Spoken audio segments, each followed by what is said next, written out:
membres de la paroisse protestante unie d'Alès et de l'ensemble entre 16 et Gardon. Bienvenue aussi à tous ceux et celles qui, où qu'ils vivent, et quel que soit le moment, assisteront à ce culte enregistré. Les contraintes de l'épidémie de Covid-19 nous empêchent de nous rassembler physiquement, mais nous sommes réunis dans la louange de notre Dieu et dans l'écoute de sa parole. Que ce moment soit pour chacun, chacune d'entre vous, un moment de lumière, de joie et de paix.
Prions avant d'écouter un passage de la Bible. Seigneur, donne-nous de découvrir ta parole comme le voyageur qui trouve un puits au fond du désert. Donne-nous de la recueillir, comme Israël recueillait la manne pour se nourrir durant l'Exode. Permets-nous de nous en nourrir, comme le prophète Ézéchiel a mangé le rouleau sur lequel était écrit ce qu'il devait dire et qui avait un goût de miel. Donne-nous de la méditer, comme Marie qui repassait dans son cœur tout ce qu'elle avait vu et entendu. Donne-nous de la désirer, comme le mendiant aveugle qui crie à Jésus de le guérir. Amen.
Lecture de 1 Roi, chapitre 18, les versets 20 à 40. Le roi Achar fit convoquer toutes les tribus d'Israël, de même que les prophètes sur le mont Carmel. Quand ils furent rassemblés, Élie s'avança devant le peuple et dit : « Quand cesserez-vous de sautiller tantôt sur un pied, tantôt sur l'autre ? Ou bien, c'est le Seigneur qui est Dieu, alors rendez un culte au Seigneur. Ou bien, c'est Baal qui est le vrai Dieu, alors rendez un culte à Baal. » Mais personne dans le peuple ne répondit. Élie reprit : « Moi, je reste seul comme prophète du Seigneur, tandis que les prophètes de Baal sont au nombre de 450. Donnez-nous 2 taureaux. Les prophètes de Baal en choisiront un, qu'ils découperont et placeront sur du bois pour l'offrir en sacrifice, mais sans allumer de feu. Je préparerai l'autre, et je le placerai sur le bois, mais je n'allumerai pas non plus du feu.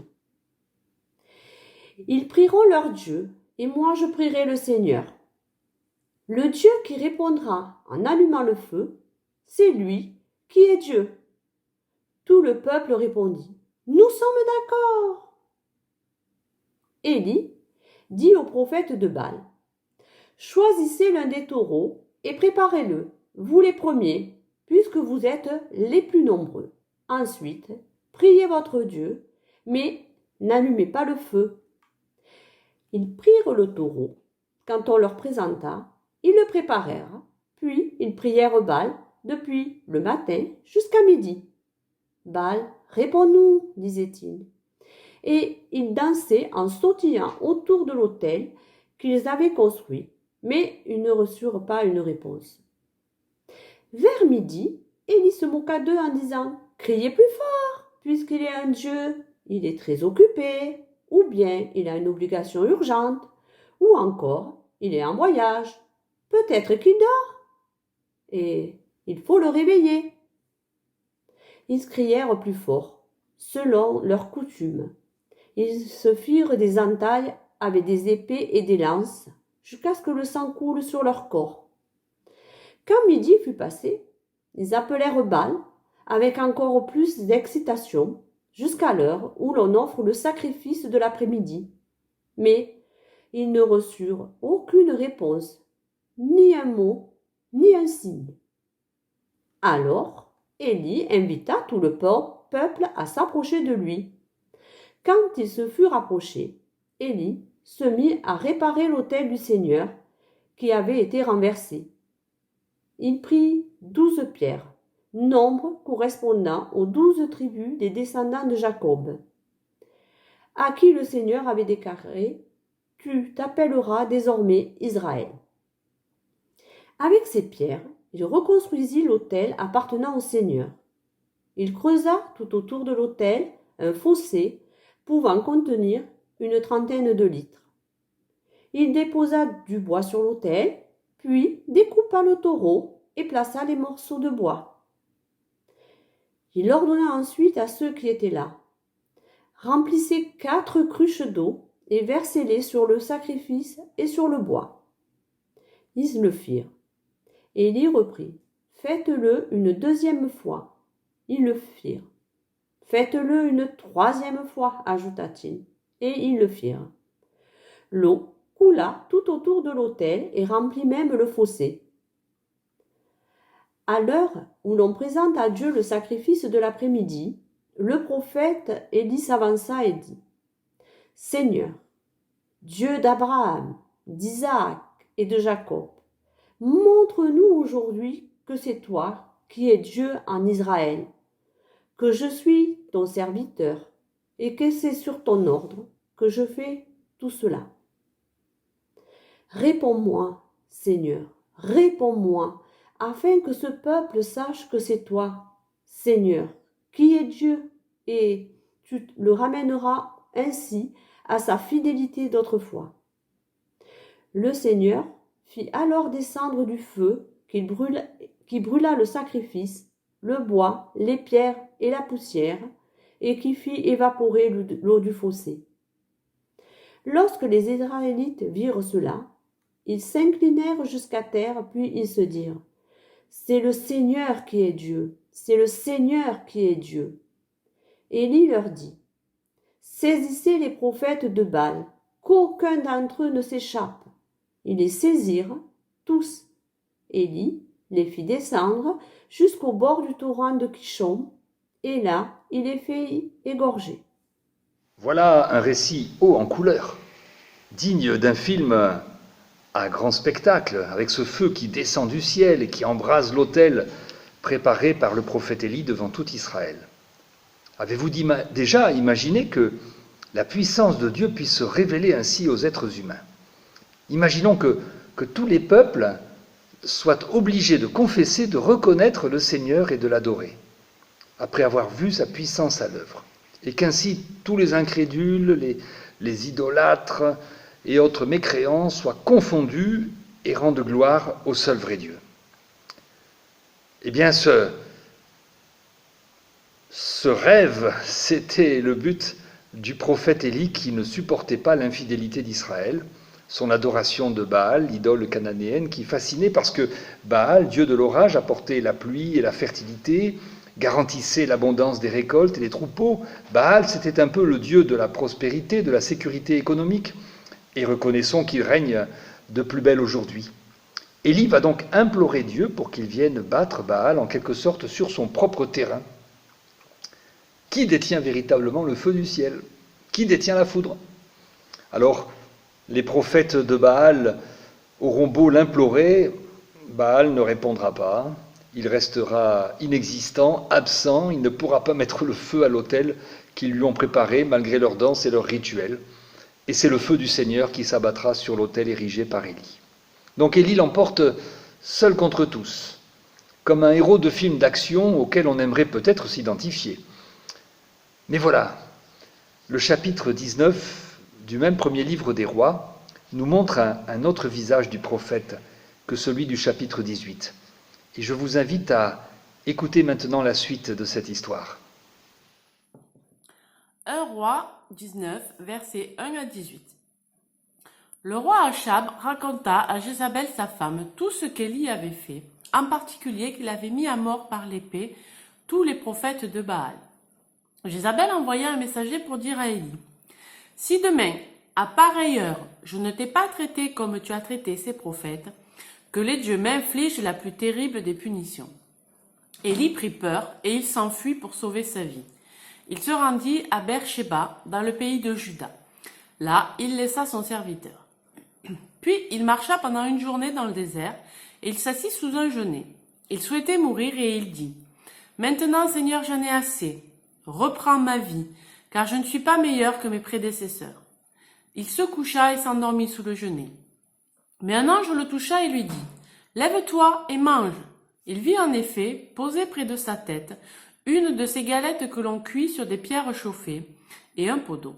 Après avoir mangé et bu, il se recoucha. Mais l'ange du Seigneur revint le toucher et lui dit, « Lève-toi et mange, car tu devras faire un long voyage. » Élie se leva pour manger et boire, puis, avec les forces trouvées dans ce repas, il marcha 40 jours et 40 nuits jusqu'à l'Horeb, la montagne de Dieu. Arrivé à l'Horeb, Élie entra dans une caverne où il passa la nuit. Alors, la parole du Seigneur lui fut adressée. « Pourquoi es-tu ici, Élie » Il répondit, « Seigneur, Dieu de l'univers, j'ai tant de zèle pour toi que je ne supporte plus la façon d'agir des Israélites. En effet, ils ont rompu ton alliance, ils ont démoli tes autels, ils ont tué tes prophètes par l'épée. Je suis resté moi seul, et ils cherchent à m'ôter la vie. Sors, lui dit le Seigneur, tu te tiendras sur la montagne, devant moi, je vais passer. Aussitôt, un grand vent souffla avec une violence telle qu'il fendait les montagnes et brisait les rochers devant le Seigneur. Mais le Seigneur n'était pas présent dans ce vent. Après le vent, il y eut un tremblement de terre.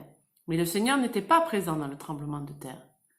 Après le tremblement de terre, il y eut un feu, mais le Seigneur n'était pas présent dans le feu. Après le feu, il y eut le bruit d'un souffle léger. Dès qu'Élie l'entendit, il se couvrit le visage avec son manteau. Il sortit de la caverne et il se tint devant l'entrée. Il entendit de nouveau une voix qui disait « Pourquoi es-tu ici, Élie » Il répondit « Seigneur, Dieu de l'univers, j'ai tant de zèle pour toi que je ne peux plus supporter la façon d'agir des Israélites. En effet, ils ont rompu ton alliance, ils ont démoli tes autels, ils ont tué tes prophètes. Je suis resté moi seul, et ils cherchent à m'ôter la vie. Mais le Seigneur lui dit, va, retourne par le même chemin à travers le désert, et rends-toi à Damas. Tu y choisiras de ma part avec l'huile d'onction Hazaël comme roi de Syrie. Puis, tu choisiras comme roi d'Israël avec l'huile d'onction Jéhu, le fils de Nimshi, et tu choisiras Élisée, fils de Shaphat, d'Abel-Méhola, pour te succéder comme prophète. Ceux qui échapperont à l'épée d'Hazaël seront mis à mort par Jéhu, et ceux qui échapperont à l'épée de Jéhu seront mis à mort par Élisée. Mais je te laisserai survivre 7000 hommes du peuple d'Israël, à savoir tous ceux qui ne seront pas mis à genoux devant le dieu Baal et qui n'auront pas donné de baiser à ses statues. Dans l'épisode précédent, au chapitre 18 du livre des rois, nous avions un Élie plein d'énergie, d'audace, de conviction, de foi. Seul contre tous, il finissait par obtenir l'adhésion de tous. Et voilà qu'à la nouvelle que loin de se convertir, loin d'abandonner le culte des Baals et de revenir à l'alliance avec Dieu, Jézabel, l'épouse du roi d'Akab, veut le punir et le faire tuer. Élie, qui a fui au désert, s'effondre, s'épuise émotionnellement. Il n'a plus la flamme, si j'ose dire, cette flamme qu'il avait allumée sur le bûcher du Carmel. Il ne peut plus faire face à la menace, il fuit au désert. Il ne peut plus jouer de rôle public, il doit se mettre à l'écart, il n'espère plus rien, n'attend plus rien, et demande même à mourir. Lui, le champion de la bonne cause, fait un espèce de constat d'échec. Je ne vaux pas mieux que mes pères. Il a une vision négative des événements qui lui fait perdre de vue la réalité. Il s'imagine être le seul resté fidèle à Dieu, alors que, comme le Seigneur le lui révélera finalement, plus de 7000 hommes en Israël ont refusé d'adorer Baal. Alors Élie présente tous les symptômes de ce mal que l'on appelle aujourd'hui la dépression. Mais est-ce vraiment le même homme que le champion du mont Carmel ? Que s'est-il donc passé ? Nous ne le reconnaissons plus. Il ne se reconnaît plus lui-même peut-être. Alors avant de conclure à une contradiction liée à l'utilisation de sources différentes par le rédacteur du livre des rois, comme je l'ai lu récemment dans un ouvrage très savant, eh bien, c'est un argument d'ailleurs qui a l'inconvénient de prendre le rédacteur du livre des rois pour un imbécile. Essayons de comprendre, de revenir en arrière à ce récit du mont Carmel. Élie suppliait Dieu de lui répondre afin que tous sachent que c'est par sa parole qu'il a agi. Mais tout au long de ce match religieux entre Élie d'un côté et les prophètes de Baal de l'autre, on remarque que Dieu se tait. Dieu certes a envoyé le feu, mais Dieu ne parle pas. Dieu ne demande pas davantage à Élie au passage de faire égorger les 450 prophètes de Baal, pas plus qu'il ne lui a d'ailleurs demandé de convoquer Israël pour cet affrontement du mont Carmel. Comme si le Seigneur, le Dieu d'Abraham, d'Isaac et de Jacob, le libérateur d'Israël, le Dieu de Moïse, laissait à Élie toute la responsabilité de l'avoir engagé dans cette sorte de compétition pour être reconnu comme encore plus fort que Baal, d'avoir fait de lui en quelque sorte un super Baal, encore plus apte que l'idole cananéenne à répondre aux aspirations de prospérité, de richesse et de santé des Israélites. Alors, de la part du prophète, c'est vraiment humain, bien sûr, de vouloir l'emporter contre l'adversaire, quitte à user des armes de l'adversaire, ces armes qui ont tellement de succès aujourd'hui, les démonstrations de force, les images spectaculaires. Baal, c'était une idole qu'on pouvait voir. Le Dieu d'Israël, on ne peut pas le voir. Et ce recours à l'arme médiatique vaut bien sûr en politique. Alors pourquoi pas pour ce meeting religieux du Mont Carmel ? Mais il faut reconnaître que l'initiative du prophète n'a pas beaucoup fait avancer la cause du Dieu d'Abraham, d'Isaac et de Jacob.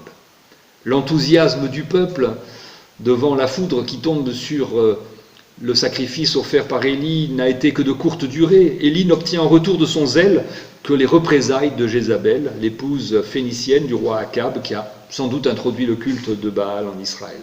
Le voilà contraint, Élie, de fuir, de se cacher misérablement au désert. L'apôtre Jacques écrit dans sa lettre du Nouveau Testament que la colère de l'homme n'accomplit pas la justice de Dieu. La violence Violence sur fond d'intransigeance religieuse, de volonté de défendre à tout prix l'honneur de Dieu, a, comme vous le savez, provoqué récemment de terribles attentats dans notre pays depuis 2015. Et les dernières victimes de ce fanatisme violent qui instrumentalise le nom de Dieu bien plus qu'il ne le sert ni l'honore, ce n'étaient pas des prêtres de Baal, mais un enseignant d'un collège public ou des fidèles d'une église de Nice ou des passants à Vienne. Les assassins s'en prennent à leurs victimes au cri de « Dieu est grand ». C'est vrai, Dieu est grand, mais leurs actes ne manifestent certes pas la grandeur de Dieu, la vraie grandeur de Dieu. Pas plus que la mise à mort des 450 prophètes de Baal n'avait servi la cause du Dieu d'Israël. Et Élie n'est plus en état de lutter. Il est découragé, il est déprimé, lui qui ressasse le même discours désabusé, qui ne demande plus qu'à mourir. Mais si Élie ne connaîtra pas le sort tragique et prévisible des extrémistes et des fanatiques, c'est parce que Dieu le rejoint, parce que Dieu lui parle. Dieu va prendre finalement la parole, et cette parole mettra fin à ces illusions de toute puissance. Quelqu'un a écrit que la violence est l'ennemi de la parole. La violence, c'est ce qui arrive quand il n'y a plus de parole, plus de mots. Car si je parle à l'autre et si je l'écoute, alors l'autre n'est plus l'objet que je veux m'approprier en le détruisant. Il est un vis-à-vis qui se tient à juste distance de moi et me rappelle ainsi qu'il est un autre moi-même et un autre que moi-même. Alors que la violence, c'est ce qui ramène l'autre à moi tout seul. Je t'agresse et je te détruis parce que tu n'as pas le droit d'être, de penser et d'agir autrement que moi. Dieu va venir à bout du zèle violent de son prophète. Et tout d'abord, de cette violence qu'Élie a fini par retourner contre lui-même, lui qui, découragé dans son errance dans le désert, demande à mourir. Avec ces simples mots de l'envoyé, du messager, de l'ange donc, « Lève-toi et mange ». Autrement dit, relève-toi, c'est en quelque sorte ressuscite. Dieu permet à Élie de quitter cette pulsion de mort et d'autodestruction, de retrouver le désir de vivre.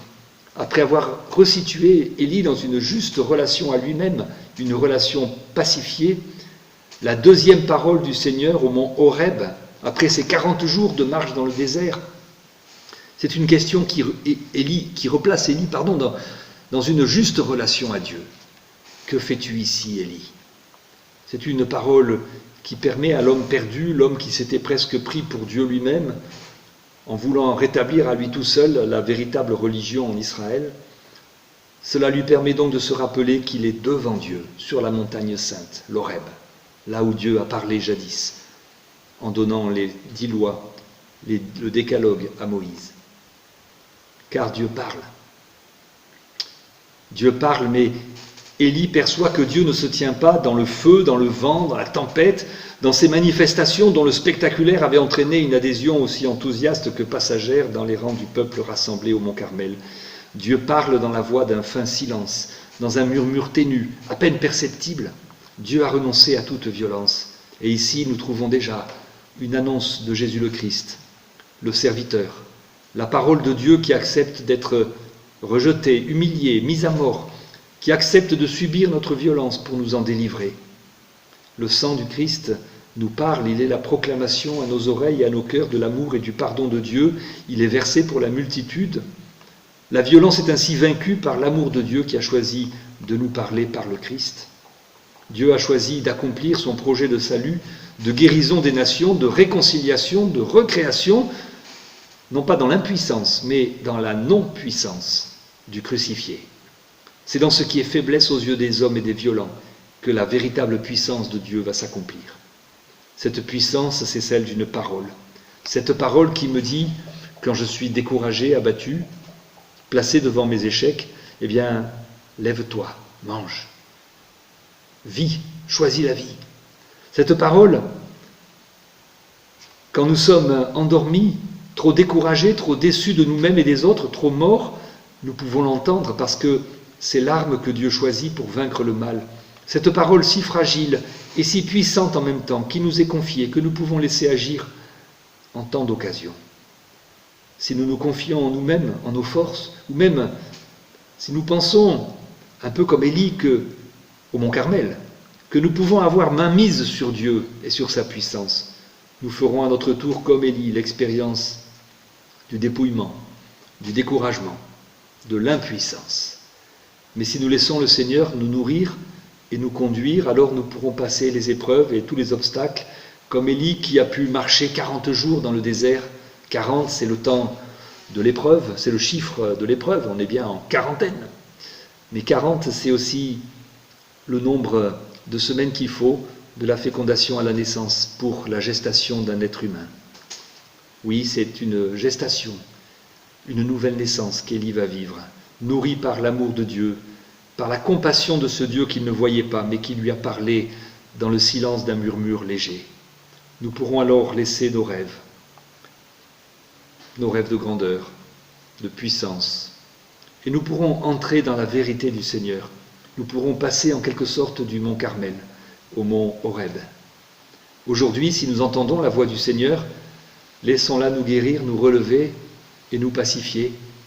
Laissons Dieu agir tout simplement en le laissant nous parler par le Christ. Amen.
Chers frères et sœurs, c'est maintenant le moment de l'offrande. Alors pour l'offrande, moi je vais vous donner la recette de ma grand-mère. On sait que les recettes de grand-mère, c'est celles qui marchent le mieux. Alors il vous faut une enveloppe et vous écrivez Maison du Protestantisme, 5 rue Mistral, 30-100 Alès. L'adresse, vous la connaissez par cœur. Il vous faut un petit timbre, vous choisissez celui que vous voulez. Alors si c'est un joli timbre, c'est sympa, le trésorier sera content. Il vous faut un petit carnet de chèques, je ne le montre pas trop parce que je ne vais pas faire de la publicité. Votre plus beau stylo et avec amour, vous faites un chèque et vous envoyez le chèque. Ne vous précipitez pas, attendez quand même la fin du culte. Voilà, de toute façon c'est dimanche, aujourd'hui c'est fermé. La poste, vous pourrez l'envoyer demain. Voilà. Pour l'offrande, et vous savez que c'est important pour que notre Église puisse vivre et témoigner aujourd'hui en ces temps difficiles. Quelques annonces. Alors tous les dimanches, culte en vidéo que vous pouvez regarder sur notre site internet erfales.fr. Il est en page d'accueil. Sinon, vous allez sur YouTube, Église protestante unie du bassin alésien, comme vous y êtes actuellement. Vous avez aussi tout ce qui est disponible. Les enfants de l'école biblique, bien sûr, n'ont pas école biblique, donc ils recevront une petite vidéo. Et pour les enfants du caté, on le fait en visioconférence pour avoir un peu plus d'interactivité. Voilà, donc ça se passe en visioconférence. Nouveauté en ce deuxième temps de confinement, c'est le culte par téléphone, tous les vendredis à 19 h. Alors il vous faut composer ce numéro. C'est le 07 56 75 00 33. Donc vous composez sur ce téléphone fixe ou portable ce numéro. Une charmante dame vous demande un code, vous tapez 37 30 53 dièse et vous vous retrouvez dans un culte par téléphone. Alors vous entendrez le pasteur vous entendrez les autres participants, donc ne faites pas trop de bruit. C'est comme dans un culte au temple ou ailleurs, il faut un petit peu de silence pour pouvoir écouter la parole, puisque tout s'entend. Et bon, ça dure 30 minutes, c'est court, mais c'est le moment de se retrouver, voilà, pour ce culte par téléphone, tous les vendredis à 19h. Je pense que maintenant vous connaissez le numéro par cœur. On a essayé, ça marche. Voilà, c'est tout pour ces temps de confinement. La suite au prochain numéro, et merci d'être fidèle au culte de l'Église protestante unie du bassin alésien. Ah oui, j'ai oublié, quand vous envoyez la lettre au trésorier, vous pouvez l'agrémenter, vous pouvez faire des petits cœurs, des petites choses comme ça, parce que le trésorier, pour pas qu'il déprime, il faut l'encourager, des fleurs, voilà. Bon, un gros chèque, c'est aussi bien, mais les fleurs, c'est sympa aussi. Voilà, merci, au revoir. Seigneur Dieu, ce n'est pas dans le bruit de la tempête ou dans le feu que tu te manifestes. Depuis la nuit des temps, tu parles avec une douce et tendre voix à tes enfants pour les assurer de ton amour, ta bonté et ta présence. Ouvre nos oreilles, toujours de nouveau pour que nous sachions la reconnaître. Ouvre nos cœurs toujours de nouveau pour que nous sachions l'accueillir. Ouvre-nous tout entier à ta présence, pour que ta douce et tendre voix nous guide et nous conduise dans les hauts comme dans les bas de la vie.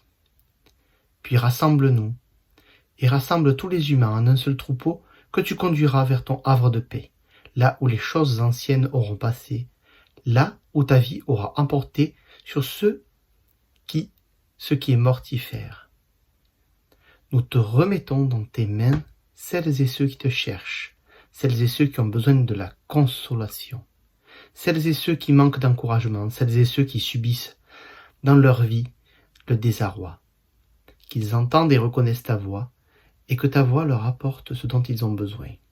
Nous faisons maintenant silence dans nos cœurs pour te confier nos proches et nos amis, pour te confier notre manque d'eux et leur manque de nous, pour te confier notre monde et ses combats.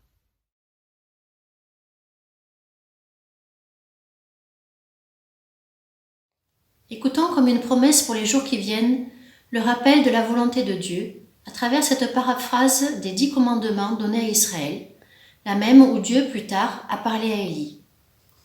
Je suis le Père des 10 paroles. C'est vers moi que je veux que tu tournes ta prière.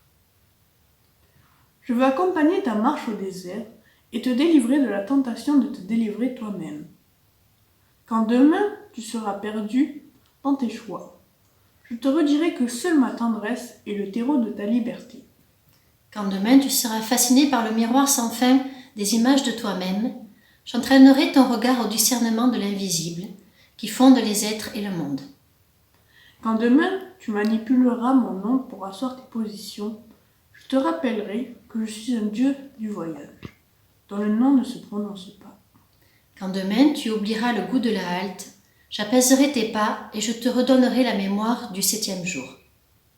Quand demain tu seras en difficulté avec tes parents, je ne te laisserai pas oublier qu'ils sont la racine par où ta vie a passé. Quand demain la violence barrera ton horizon et qu'autrui te sera intolérable, je creuserai dans ton impossible le possible de ma paix. Quand demain ton amour s'étiolera et que tu vivras dans d'autres rêves, je renouvellerai en toi la vie du monde tout élan vers l'autre. Quand demain te viendra l'envie de la possession et du rapt, je dessinerai en toi mon amour qui vit d'être donné. Quand demain tu seras tenté d'accabler autrui pour te sauver, je découperai sur toi l'audace de la vérité sur ta peur et ton mensonge. Quand demain tu seras habité par le désir d'être autre, je te rendrai à la joie d'être toi-même, parce que je suis le Père des 10 paroles. Le temps est venu de conjuguer ta vie aux 10 temps de ma liberté. Parole de Dieu. Recevons la bénédiction de la part de Dieu, cette paix qui nous relève et nous met en route. La paix de Dieu n'est pas un vent violent qui fracasse les rochers et renverse les montagnes. La paix de Dieu n'est ni un tremblement de terre, ni un feu destructeur.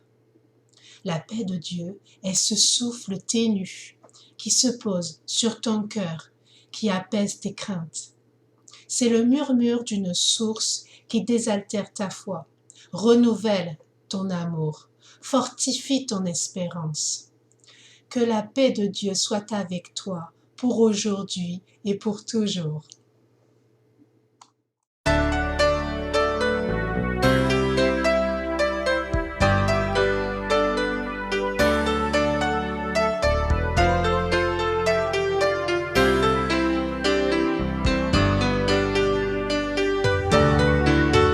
Je me confie en toi, je sais